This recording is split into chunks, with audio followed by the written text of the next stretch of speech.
Kadri wanaposikia hatuchezi, wao wanapata unafuu mkubwa sana. Sio kama unanielewa ndugu mtangazaji. Kadri wanaposikia tunasema sisi hatuchezi, wao ndio unakuwa unafuu wao mkubwa. Na maana wanafurahi kutokea uwanjani Yanga. Kwa sababu wanajua si chini ya 5 na mara 5 mfululizo. Yaani itakuwa ni 5 na mara 5 mfululizo. Lakini sisi hatuchezi kwa sababu tunazingatia, tunataka tuheshimishe mpira wa Tanzania. Sheria na kanuni za soka zifuatwe.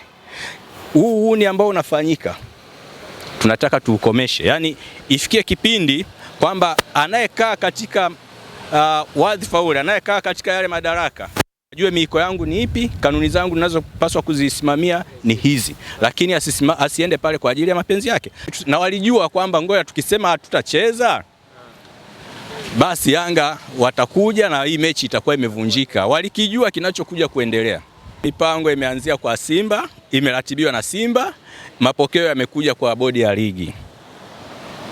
Na bahati mbaya bodi ya ligi wamejichanganya, kwa sababu wakati mipango inatolewa, nafikiri bodi ya ligi ni wachache waliokuwa na taarifa ya hii mipango na wachache wakuwa na taarifa ya hii mipango, na ndio maana mmoja asubuhi anasema mechi iko pale pale ambaye hakuwa na taarifa.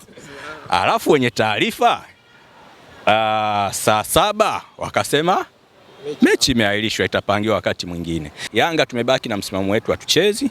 Bodi ya ligi, Simba na TFF wamebaki na msimamo wao wa kwenda kucheza wao Benjamin Mkapa. Kwa hiyo uko katika upande wako peke yako? Mimi kama mimi. Ila bodi ya ligi, Simba na TFF wao wana msimamo wao ambao watacheza pamoja Benjamin Mkapa. Kwa hiyo sasa tutawatakia tu heri ya mchezo mwema. Tarehe ngapi? Tarehe 15. Tutawatakia bodi ya ligi, Simba na TFF mchezo mwema kwa Mkapa.